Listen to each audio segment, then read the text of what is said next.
நம்ம வந்து ஜோதிடத்தில் வந்து பலவிதமான விஷயங்கள் இருக்குது. நம்ம ஜென்ரலாக என்ன பண்ணோம், இப்போ என்ன தசாபுத்தி நடக்கிறது, இப்போ கோச்சாரத்தில் சனி பயிற்சி எப்படி, ராகுகேது பயிற்சி எப்படி அப்படின்னு கேட்குறோம்.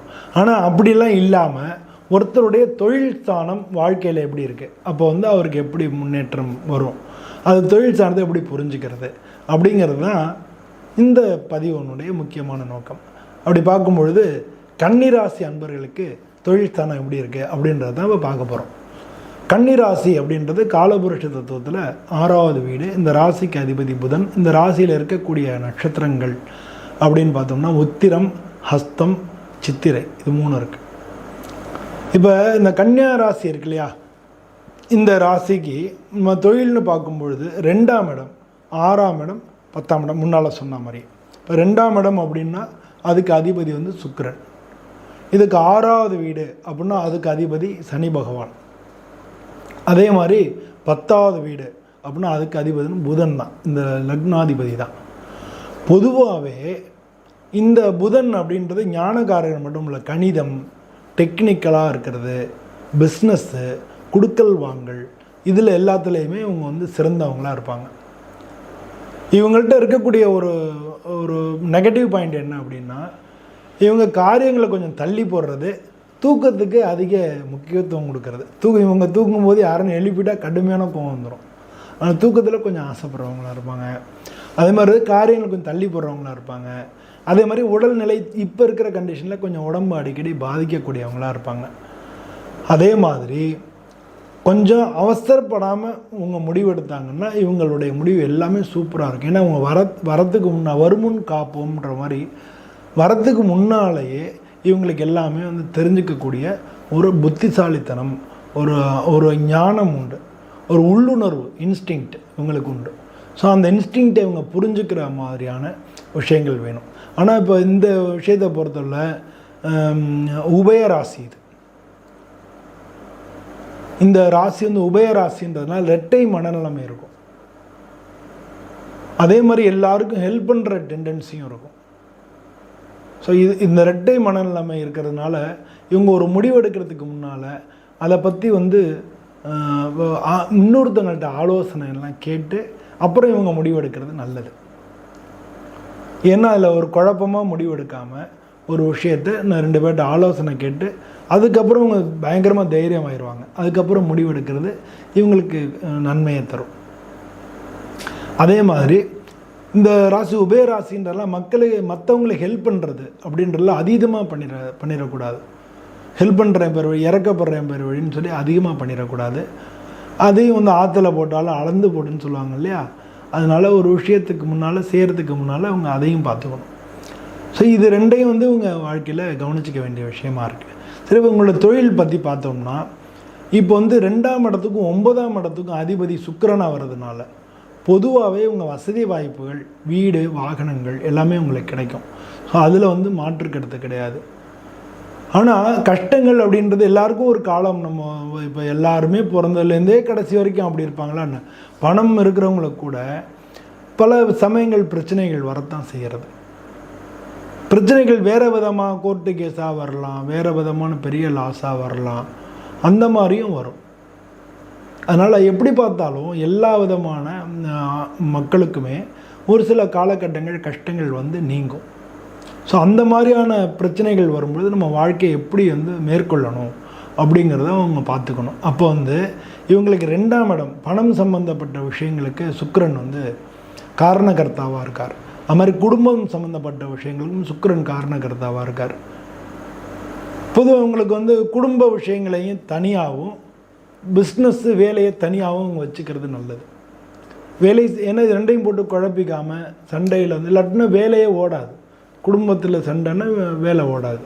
ஸோ அதனால் அதில் வந்து கொஞ்சம் பிரச்சனைகள் வந்து வரத்துக்கு வாய்ப்புகள் இருக்குது. அதனால் வந்து இவங்க அதை தனித்தனியாக பிரிச்சுக்க பழகிக்கணும். இவங்களுக்கு 6வது வீட்டுக்கு அதிபதி சனி பகவான் அப்படின்றதுனால இவங்களுக்கு எல்லாம் திறமைகள் எல்லாமே இருக்கும்.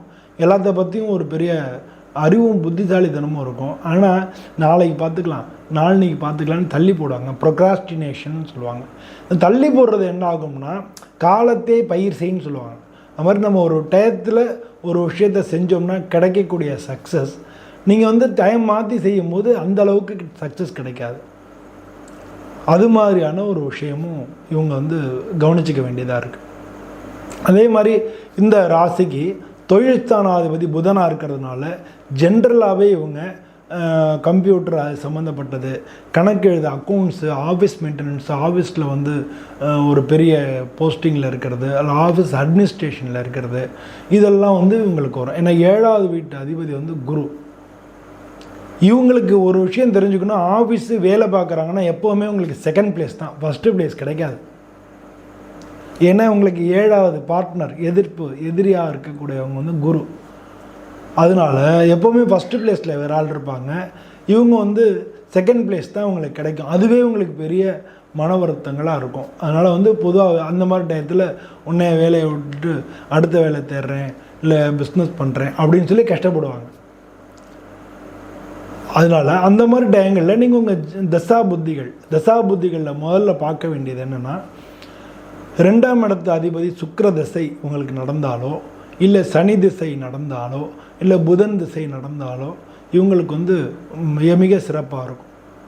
அந்த காலகட்டங்கள் வந்து சூப்பராக அவங்க சொந்த பிஸ்னஸ் பண்ணலாம், ஒரு தொழில் விட்டுட்டு இன்னொரு தொழில் மாறலாம், இதெல்லாம் செஞ்சுக்கிறதுக்கு இவங்களுக்கு அந்த காலகட்டங்கள் ரொம்ப ரொம்ப அருமையாக இருக்கும். ஏன் 2, 6, 10 அப்படின்னு சொல்கிறோன்னா, இதுதான் திரிகோணம்னு சொல்லுவாங்க. 120 டிகிரி எக்ஸாக்டாக இருக்கும். இது ஒரு விஷயம் பார்க்கணும். இன்னொரு விஷயம் வந்து என்னென்னா, இவங்களுடைய ஜாதகம் 1, 5, 9 அதுவும் திரிகோணம்னு பேர். இந்த 1ஆம் இடம், அதாவது லக்னத்துக்கும், அதாவது கன்னிக்கும், கும்பத்துக்கும், மிதுனத்துக்கும் ஏதான ஒரு வகையில் தொடர்பு இருக்கணும். தொடர்பு இருந்தாலும் இவங்களுடைய லைஃப் ரொம்ப சூப்பராக இருக்கும். இவங்களுக்கு அதே மாதிரி லாபாதிபதி அப்படின்னா சந்திரன். இந்த சந்திரனோட ராகு சேர்ந்து இருந்தாருன்னு வச்சுங்களேன் 11ல், கோடீஸ்வர யோகம். நிச்சயமாக அவங்க கோடீஸ்வரன் சொல்லலாம். திடீர்னு ஒன்று ஆரம்பிப்பாங்க, டக்குன்னு பெரிய கோடீஸ்வரர் ஆயிடுவாங்க. இது கோடீஸ்வர யோகம். அதே மாதிரி சனி பகவான் அவர் வந்து 6ஆம் இடத்து அதிபதி இல்லையா, அவர் வந்து கும்பத்திலையோ இல்லை மகரத்திலையோ இல்லாட்டினா துலாத்திலையோ இருந்தாலோ, அல்லது சனிவான் வக்ரமாக எங்கே இருந்தாலும் சரி, அது உங்களுக்கு வந்து பயங்கர சூப்பராக ஒர்க் அவுட் ஆயிரும். இவங்க சோம்பேறித்தனம்லாம் விட்டு சுறுசுறுப்பாக இருப்பாங்க, எல்லாத்துலேயும் நல்லா பழகுவாங்க, இவங்களோட திறமைகளை மற்றவங்க அங்கீகரிப்பாங்க, இந்த மாதிரி வந்து வந்துடுவாங்க. ஸோ அது ஒன்றும் புரிஞ்சுக்கணும். அதே நேரத்தில் சுக்கிரன் வந்து இவங்க ஜாதகத்தில் நல்லா இருக்கணும், அப்போ தான் பணம் காசு கிடைக்கும். ஏன்னா தனாதிபதி அவர் தான், பாக்யாதிபதியும் அவர் தான். அப்போ வந்து பணம் காசு கிடைக்கும். இவங்க ஜாதகம் சுக்கிரன் நல்லா இருக்கணும். இந்த மாதிரி அமைப்புகள் உங்கள் ஜாதகத்தில் இருந்ததுன்னா நிச்சயமாக வாழ்க்கையில் வெற்றி உங்கள் காலடியில் தான்.